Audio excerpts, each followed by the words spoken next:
20 फरवरी को जो विद्यार्थी एग्जाम देने जाने वाले हैं वो सारे विद्यार्थी इस वीडियो को जरूर देखें, क्योंकि देखो मेरे पास 2025 का सामाजिक विज्ञान का पेपर आ चुका, आप देख सकते हैं माध्यमिक स्कूल परीक्षा सेकेंडरी स्कूल एग्जामिनेशन 2025 है, यानी मेरे पास पेपर जो है ना वो 2025 का आया हुआ, कितने का 2025 का। और सेम आपके जो भी सामाजिक विज्ञान का 80 को ऑब्जेक्टिव आता है सब्जेक्टिव आता है, सारे के सारे यही से सेम लड़ जाएंगे। इस वीडियो को देखिए और मस्तिष्क में बैठा लीजिए, सारे प्रश्न सेम आपके एग्जाम में आएंगे, इसकी मैं गारंटी लूंगा। आप देख सकते हैं कितना का पेपर है, 2025 का ये पेपर आप देख सकते हैं जो आपके एग्जाम में आने वाला 20 फरवरी को, वही 2025 का पेपर। चलिए एक एक प्रश्नों को हम लोग देखेंगे और एक एक प्रश्नों को बारीकी से हम लोग जानेंगे। चलिए प्रश्नों पहले ऑब्जेक्टिव को सॉल्व करते हैं, बाद में सब्जेक्टिव को सॉल्व करेंगे। सेम यही आपका प्रश्न आएगा। सबसे पहले सामाजिक विज्ञान का जो पेपर आएगा उसमें एक कंडीशन क्या होगा कि उसमें 80 को ऑब्जेक्टिव, यानी 1 से लेकर 80 तक ऑब्जेक्टिव होगा और 40 ऑब्जेक्टिव OMR शीट के अंदर भरना होगा। चलिए आगे बढ़ते हैं। पहला प्रश्न देखते, बोला है कि इनमें से बोला पहला प्रश्न, इनमें से क्या सामाजिक विभेद का कारण है। सामाजिक विभेद का क्या कारण है? भाषा, धर्म, जाति। तो ये सभी कारण होते हैं, ऑप्शन मार लेंगे डी, इनमें से सभी मार लेंगे। ठीक है, अगला प्रश्न वो बढ़ते हैं। दोनों प्रश्न बोले कि स्वतंत्रता के मूल अधिकार, स्वतंत्रता का मूल अधिकार का संबंध किस अनुच्छेद में बताया गया? स्वतंत्रता का मूल अधिकार का संबंध जो है ना अनुच्छेद 19 दर्शाता है कि हम स्वतंत्र है और कुछ भी हम कर सकते हो। ऑप्शन बी आपका सी से होगा। 3वां प्रश्न बोल रहा है आपका कि इनमें से कहां सर्वप्रथम महिलाओं को वोट देने का अधिकार प्राप्त हुआ था? तो इंग्लैंड में प्राप्त हुआ था, ऑप्शन मार लेंगे यहाँ पर सी। 4वां प्रश्न वो देखते हैं। 4वां प्रश्न बोल रहा है आपका कि 4वां बोला है कि इनमें से कौन पंचायत की व्यवस्थापिका होती है? कौन पंचायत की व्यवस्थापिका? तो ग्राम सभा होता है, आपका ऑप्शन ए सी होगा। प्रश्नों को दिमाग में बैठा लीजिए और सारे एग्जाम में सेम प्रश्न आएंगे। आप सारे प्रश्नों को एग्जाम में बढ़िया से मार्क आएगा। ये हार्ड नहीं, एकदम नॉर्मल है, समझे ना, बस दिमाग में बैठाइएगा। सेम यही प्रश्न आपके एग्जाम में आने वाले हैं। अब देखिए 5वां प्रश्न देखते क्या है। 5वां प्रश्न बोला कि विदेश नीति को किस सूची में रखा गया? जो विदेश की नीति है उसको कौन सा सूची में रखा गया? तो समवर्ती सूची में रखा जाता है। बोले सूचना का मूल अधिकार है, सूचना का अधिकार नामक विधेयक कब पारित हुआ था? सूचना का जो अधिकार नामक विधेयक बना था वो कब 2005 ईस्वी में पारित किया गया था? प्रश्न ये भी आ सकता है सूचना का अधिकार अधिनियम कब लागू किया गया था? 2005 में, ऑप्शन डी मार लेंगे। ठीक है ना। 6वां प्रश्न बोला भारतीय जनता पार्टी, जो आपका बीजेपी है, भारतीय जनता पार्टी के प्रथम अध्यक्ष कौन थे? तो भारतीय जनता पार्टी के आपका प्रथम अध्यक्ष कौन थे? वो अटल बिहारी वाजपेयी थे। आगे बोल रहा है प्रश्न नंबर 8, इनमें से किस पार्टी का विलय, बोला कि इनमें से किस पार्टी का विलय जनता दल यूनाइटेड मतलब जनता दल में हुआ था? कौन सा पार्टी था जिसका विलय मतलब मिलान जो है ना आपका जनता दल में हुआ था, ये बताएं। चलो 8 का जो करेक्ट आंसर आपका हो जाएगा वो हो जाएगा समता पार्टी का विलय जो था आपका जनता पार्टी में हुआ था। अगला प्रश्न देखते हैं 9 नंबर। बोला किस संवैधानिक संशोधन द्वारा संविधान की प्रस्तावना में धर्मनिरपेक्ष शब्द जोड़ा गया? यानी मैं कहने मतलब कौन सा संशोधन किया गया था जिसमें धर्मनिरपेक्ष शब्द जोड़ा गया था? तो 9 का करेक्ट आंसर हो जाएगा 42वां संशोधन, आपका ऑप्शन बी सी हो जाएगा। 10वां प्रश्न बोला इनमें से कहाँ एकात्मक शासन है? इनमें से कहाँ एकात्मक शासन है? तो श्रीलंका में आज भी जाएंगे तो वहाँ पर एकात्मक शासन है, आपको ऑप्शन डी सी हो जाएगा। 11वां बोला है कि 11 नंबर, इनमें से किस राज्य को विशेष दर्जा प्राप्त है? यानी कौन ऐसा 4 राज्य का नाम दिया है और इनमें से कौन से राज्य को विशेष दर्जा प्राप्त है? तो अरुणाचल प्रदेश को विशेष दर्जा प्राप्त है, आपका ऑप्शन हो जाएगा ए हो जाएगा। आगे बोला कि केंद्र में पहली बार, देखो प्रश्न से 12 नंबर कि केंद्र में पहली बार गैर कांग्रेसी सरकार का गठन किसकी अध्यक्षता में हुआ था? प्रश्न बोल रहा है कि केंद्र में पहली बार गैर सरकारी संगठन गैर कांग्रेस सरकारी संगठन, प्रश्न की बोल रहा है, प्रश्न को समझिएगा तो सारे प्रश्न आसानी से आपके बन जाएंगे, एक भी प्रश्न हार्ड नहीं है। प्रश्न नंबर 12 बोले केंद्र में पहली बार गैर कांग्रेसी सरकार का गठन किसकी अध्यक्षता में हुआ था? गैर कांग्रेसी सरकार जो बना था वो किसकी अध्यक्षता में बना था, आपको ये बताना है। चलो ये जो था मोरारजी देसाई की उपस्थिति में बना था, आपका ऑप्शन ए हो जाएगा। आगे प्रश्न में बोला 13 नंबर की बोला कि पानी के निजीकरण के कारण कहाँ जन संघर्ष हुआ था? तो जानते हैं पानी के निजीकरण के कारण बोलीविया में जन संघर्ष हुआ था, आपका ऑप्शन बी सी हो जाएगा। ठीक है, आगे प्रश्न देखते हैं संविधान सभा का गठन कब किया गया था? 1946 में किया गया था। ठीक है, अगला प्रश्न लोग देखते हैं 15वां प्रश्न बोल रहा है कि बिहार पंचायती राज अधिनियम 2006 के अनुसार महिलाओं के लिए कितने % आरक्षण की व्यवस्था किया गया था, ये बताना है। तो 50% आरक्षण की व्यवस्था किया गया था, आपको ऑप्शन सी हो जाएगा। आगे ग्राम कचहरी का प्रधान कौन होता है? मतलब प्रश्न है कि ग्राम कचहरी का प्रधान कौन होता है? तो 16 का हो जाएगा आपका, 16 का आपका बी हो जाएगा। जो ग्राम कचहरी का प्रधान होता है वो आपका सरपंच होता है। अगला प्रश्न बोला है यूनान को एक स्वतंत्र राष्ट्र घोषित कब किया? जो यूनान था उसको स्वतंत्र देश घोषित कब किया गया, मतलब स्वतंत्र राष्ट्र कब घोषित किया गया था? तो उसको को स्वतंत्र राष्ट्र 1829 में घोषित किया गया था, आपको ऑप्शन बी होगा। अगला बोला लाला लाजपत राय ने किनकी जीवनी लिखी थी, बताना है कि इनमें से कौन से आपका जर्मनी के जो राजा थे, शासक थे, उनकी जीवनी लाला लाजपत राय ने लिखने का कार्य किया था, ठीक है ना। अब देखो ये प्रश्न जैसा समझिएगा, आप इस नाम सुने भी हैं, वो महान व्यक्ति था जिसका जीवनी लिखे था लाला लाजपत राय, तो वो था आपका मेजनी का जो जीवनी था लाला लाजपत राय लिखे थे, ठीक है। अगला बोला है कि रक्त एवं लौह की नीति का अवलंबन किसने किया था, तो रक्त एवं लौह की नीति अगर देखिएगा तो उसका अवलंबन बिस्मार्क ने किया था, आपका ऑप्शन हो जाएगा डी हो जाएगा, ठीक है ना। आगे बोला कि राइन राज्य संघ का निर्माण किसने किया था, बोले राइन राज्य संघ का निर्माण किसने किया था, तो राइन राज्य संघ का निर्माण जो था ना वो आपका नेपोलियन बोनापार्ट ने किया था। आगे 21वां प्रश्न बोल रहा है कि ब्रुसेनसेफ्ट नामक सभा की स्थापना किसने किया था, ब्रुसेनसेफ्ट नामक सभा का स्थापना किसने किया था, तो ये सभा का स्थापना जर्मनी ने किया था, आपका ऑप्शन ए हो जाएगा। आगे बोला कि निम्नलिखित में से कौन यूटोपियन समाजवादी था, कौन यूटोपियन समाजवादी था, तो आपका इनमें से सभी हो जाएगा, ये सभी यूटोपियन समाजवादी थे जो भी आपको नाम दिया है। अगला प्रश्न बोला बोल्शेविक क्रांति को इनमें से किस नाम से भी जाना जाता है, जो बोल्शेविक क्रांति था उसको किस नाम से भी जाना जाता है, तो उसको अक्टूबर क्रांति के भी नाम से हम लोग जानते हैं। अगला प्रश्न बोल रहा है इनमें से कौन, प्रश्न 24, इनमें से कौन गुप्त पुलिस संगठन है, यहाँ पर जो दिया संगठन बना हुआ है इसमें कौन आपका गुप्त पुलिस संगठन, आपको ये बताना है, जो चेका है ना ये गुप्त पुलिस संगठन है, ठीक है, ऑप्शन सी मारेंगे। अगला 25वां प्रश्न बोल रहा है कि नरोत्तम सिन्हा नुक ने राजनीति से संन्यास कब लिया था, नरोत्तम सिन्हा नुक जो थे वो राजनीति से संन्यास कब लिए थे, तो 25 का मार्क आएंगे बी, 1978 में लिए थे। आगे प्रश्न बोला कि भारत में रेलवे की शुरुआत किसके शासनकाल में हुआ था, तो भारत में रेलवे की शुरुआत जो था लॉर्ड डलहौजी के शासनकाल में हुआ था, ऑप्शन आपका हो जाएगा यहाँ पर बी। अगला प्रश्न गांधी ने दांडी यात्रा कहाँ से शुरू किया था, प्रश्न है कि गांधी ने, हाँ प्रश्न 27 देखिए, गांधी ने दांडी यात्रा की शुरुआत कहाँ से की थी, तो गांधी जो थे वो साबरमती आश्रम से ही दांडी की शुरुआत किए थे, ठीक है ना। अगला बोले स्वराज पार्टी का प्रथम सम्मेलन कहाँ हुआ था, तो स्वराज पार्टी का प्रथम सम्मेलन इलाहाबाद में हुआ था, प्रयागराज में हुआ था। आगे बोले इनमें से किन्हें सीमांत गांधी के नाम से जाना जाता है, तो सीमांत गांधी के नाम से खान अब्दुल गफ्फार खान को जाना जाता है, ऑप्शन आपका सी था। वेदों की ओर लौटो का नारा किसने दिया था, स्वामी दयानंद ने दिया था, किसने, स्वामी दयानंद ने, इसका ऑप्शन आपका है सभी स्वामी दयानंद सरस्वती ने, आपका ऑप्शन ए हो जाएगा, ठीक है। आगे प्रश्न बोला है कि बिहार प्रांतीय किसान सभा की स्थापना किसने किया था, तो बिहार प्रांतीय किसान सभा की स्थापना जो थे वो किए थे सहजानंद सरस्वती ने, आपका ऑप्शन हो जाएगा ए। अगला प्रश्न 32 नंबर देखते हैं कि भारत में पहला फैक्ट्री एक्ट कब पारित किया गया था, तो पहला फैक्ट्री एक्ट 1881 में पारित किया गया था। अगर 33वां प्रश्न देखते हैं, बोल रहा है कि 33वां प्रश्न बोला कि देखो प्रश्न देखिए 33 नंबर बोला कि ब्रिटिश संसद के किस अधिनियम ने भारत में व्यापार पर ईस्ट इंडिया कंपनी के एकाधिकार को समाप्त कर दिया था, यानी ब्रिटिश संसद के कौन सा अधिनियम है भारत में जो व्यापार पर ईस्ट इंडिया कंपनी का एकाधिकार था उसको किस अधिनियम ने समाप्त कर दिया था, वो कौन सा अधिनियम था। चलो 33 का जो करेक्ट आंसर हो जाएगा आपका भी पिट्स इंडिया एक्ट। ये जो पिट्स इंडिया एक्ट था ये क्या किया, ईस्ट इंडिया कंपनी का अधिकार को समाप्त कर दिया, ठीक है ना। आगे 34वां प्रश्न देखते हैं, बोले 34वां प्रश्न कह रहा है कि city of Bombay improvement trust की स्थापना के पीछे इनमें से क्या कारण था, यानी जो स्थापना किया गया था कि city of Bombay improvement trust की स्थापना करने का क्या कारण था, आपको ये बताना था। इसका मुख्य कारण था प्लेग महामारी, जो प्लेग नाम का महामारी फैला था वो महामारी कारण था आपका कि उसमें बम्बई में आपको ये वाला संस्था बनाया गया, city of Bombay improvement trust की स्थापना किया गया। आगे 35वां हम लोग प्रश्न देखते हैं, बोल रहा है कि सोम प्रकाश साप्ताहिक पत्रिका का संपादन किसने किया, सोम प्रकाश साप्ताहिक पत्रिका का प्रकाशन किसने किया था, तो वो किए थे ईश्वर चंद्र विद्यासागर ने किए थे, ठीक है ना। अगला प्रश्न हम देखते हैं 36वां प्रश्न देखते हैं। 36वां प्रश्न आपका न्यू इंडिया, देखो प्रश्न नंबर बोला है 36 नंबर, न्यू इंडिया समाचार पत्र किसने लिखा था, तो एनी बेसेंट ने लिखने का कार्य किया था। आपको ऑप्शन यहाँ पर हो जाएगा सी, करेक्ट आंसर इसका क्या हो जाएगा, आपको ऑप्शन हो जाएगा सी हो जाएगा, ठीक है। आगे 37वां प्रश्न देखते और आगे बढ़ते हैं।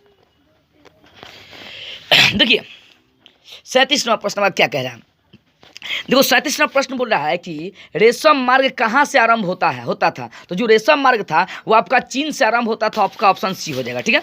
आगे 38वां प्रश्न देखते हैं। 38वां प्रश्न क्या कह रहा है, 38वां प्रश्न देखिए आप, बोले कि इन देशों में से कौन प्राकृतिक संसाधनों में अत्यंत अत्यंत विपन्न है, यानी जो देश दिया है ये प्राकृतिक संसाधनों में कौन अत्यंत विपन्न है आपको ये बताना है। तो 38 का हो जाएगा डी, जापान जो है ना आपको इन सारे संसाधनों में अत्यंत विपन्न है। ठीक है, आगे प्रश्न ये क्या बोल रहा है कि इन राज्यों में से कौन सर्वाधिक वनावरण वाला है, यानी कौन ऐसा राज्य जहां पर सबसे ज्यादा वन है। नहीं बोले कि इनमें से किस राज्य में सबसे अधिक क्षेत्र में वन है, सबसे अधिक क्षेत्र वाला वन वाला राज्य आपको बता देना। चलो 39 का करेक्ट आंसर हो जाएगा मध्य प्रदेश, सबसे ज्यादा आपका वन जो है ना मध्य प्रदेश में ही है। 40वां प्रश्न बोल रहा है कि राष्ट्रीय सोहिला उद्यान कहाँ स्थित है, राष्ट्रीय सोहिला उद्यान जो है वो कहाँ स्थित है, तो आपका वो है हिमाचल प्रदेश में, करेक्ट आंसर हो जाएगा बी। आगे बोले सागर सम्राट क्या है, प्रश्न देखिए बोले सागर सम्राट क्या है, तो सागर सम्राट जो है वो आपका अपतटीय तेल रिंग है, ऑप्शन बी हो जाएगा। आगे प्रश्न देख सकते हैं 42वां प्रश्न क्या कह रहा है। 42वां प्रश्न आपको कह रहा है कि रूस के सहयोग से किस परमाणु बम यानी किस परमाणु विद्युत गृह का निर्माण किया गया, रूस के सहयोग से जो भारत था वो कौन सा परमाणु विद्युत गृह का निर्माण किया गया था, तो वो आपका थे कुडनकुलम परमाणु विद्युत गृह, आपको ऑप्शन हो जाएगा सी। ठीक है ना। 43वां प्रश्न ये क्या बोल रहा है, 43वां बोल रहा है कि क्या बोला है कि किसे इनमें से किसे सुनहरा रेशा कहते हैं, कपास को ही सुनहरा रेशा कहते हैं, आपका ऑप्शन ए हो जाएगा। 44वां प्रश्न बोल रहा है कि निम्नलिखित में से किसे अंगोरा ऊन द्वारा प्राप्त किया था, बोला कि निम्नलिखित में से किससे अंगोरा ऊन प्राप्त किया था, कौन ऐसा आपका जीव है जिससे अंगोरा ऊन प्राप्त करने का कार्य किया था, वो जीव आपका खरगोश है, इससे अंगोरा ऊन प्राप्त होता है। ठीक है, आगे प्रश्न देखते हैं हम लोग 45वां देखते हैं। बोला कि भारत में लौह इस्पात का पहला कारखाना कहाँ स्थापित किया गया था, तो झारखंड में किया गया था। ठीक है, ऑप्शन सी हो जाएगा। आगे 46वां प्रश्न बोल रहा है कि भोपाल त्रासदी में किस गैस का रिसाव हुआ था, तो मिथाइल आइसोसाइनेट का रिसाव हुआ था। ठीक है, आगे बढ़ते हैं 47वां प्रश्न लोग देखते हैं। बोल रहा है कि भारत का सबसे लंबा राष्ट्रीय राजमार्ग कौन सा है, तो NH-44 से आपको ऑप्शन बी से हो जाएगा। आगे बोल रहा है कि सबसे बड़ा रेल जोन कौन सा है, तो उत्तर रेलवे जो है ना सबसे बड़ा रेल जोन है, आपको ऑप्शन हो जाएगा बी। 49वां प्रश्न देखिए, 49वां प्रश्न में बोल रहा है कि वायु परिवहन का राष्ट्रीयकरण कब किया गया था, वायु परिवहन का राष्ट्रीयकरण कब किया गया था, तो आपको 1953 में किया गया था। ठीक है, 1953 आप मार लेंगे डी। आगे बोल रहा है प्रश्न 50 की सादिया से धुबरी तक कौन राष्ट्रीय जल मार्ग, बोले सादिया से धुबरी तक कौन सा राष्ट्रीय जल मार्ग है, तो वो राष्ट्रीय जल मार्ग आपका है राष्ट्रीय जल मार्ग 2 है। ठीक है, अगला प्रश्न देखते हैं। बोले कि फाल्टा विशेष आर्थिक क्षेत्र कहाँ है, जो फाल्टा विशेष आर्थिक क्षेत्र है वो कहाँ है, तो वो आपका पश्चिम बंगाल में, आपका ऑप्शन हो जाएगा सी। अगला 52वां प्रश्न बोले कि मोनाजाइट किस राज्य में सर्वाधिक पाया जाता है, यानी मोनाजाइट किस राज्य में, तो केरल में सबसे ज्यादा पाया जाता है। आगे बोला 53वां प्रश्न देखिए, आप बोल रहा है कि भारत का देखो भारत का कॉटनोपोलिस किस नगर को कहा जाता है, नहीं किस नगर को कॉटनोपोलिस कहते हैं, आपको ये बताना है, तो वो आपका मुंबई है, मुंबई को हम लोग कॉटनोपोलिस कहते हैं। ठीक है ना, ऑप्शन बी होगा। आगे प्रश्न में देखते हैं 54, बोला कि बोल रहा है प्रश्न 54 कि देखो कुद्रे मुख में कौन सा खनिज पाया जाता है, कुद्रे जो मुख होता है उसमें कौन सा खनिज पाया जाता है, तो वो खनिज आपका लौह अयस्क यानी लोहा पाया जाता है, ऑप्शन डी मारेंगे। त्रिवेणी नहर का निर्माण कहाँ किया गया है, जो त्रिवेणी नहर है उसका निर्माण कहाँ किया गया है, तो उसका निर्माण आपका पश्चिमी चंपारण में किया गया, आपका ऑप्शन ए हो जाएगा। 56वां प्रश्न बोल रहा है इन परियोजनाओं में से कौन सीतामढ़ी जिले में स्थित है, कौन ऐसा परियोजना है जो अभी वर्तमान में सीतामढ़ी जिले में स्थित है, तो वो परियोजना आपका ऑप्शन बी हो जाएगा, बागमती परियोजना जो अभी सीतामढ़ी जिले में स्थित है। आगे 57वां प्रश्न को बोल रहा है कि 57वां प्रश्न बोला है कि अभ्रक उत्पादन में भारत का विश्व में कौन सा स्थान है, अभ्रक उत्पादन में जो भारत है उसका विश्व में कौन सा स्थान है, तो पहला स्थान माना जाता है, आपका ऑप्शन ए होगा। भारत में चाय का अग्रणी उत्पादक राज्य, सबसे ज़्यादा चाय उत्पादन करने वाला राज्य कौन सा है, तो आपका असम है, सबसे ज़्यादा चाय असम में ही बनता है। 59वां प्रश्न बोला कि एल्युमिनियम बनाने के लिए किस खनिज की आवश्यकता होती है, तो बॉक्साइट की आवश्यकता होती है, आपका ऑप्शन सी हो जाएगा।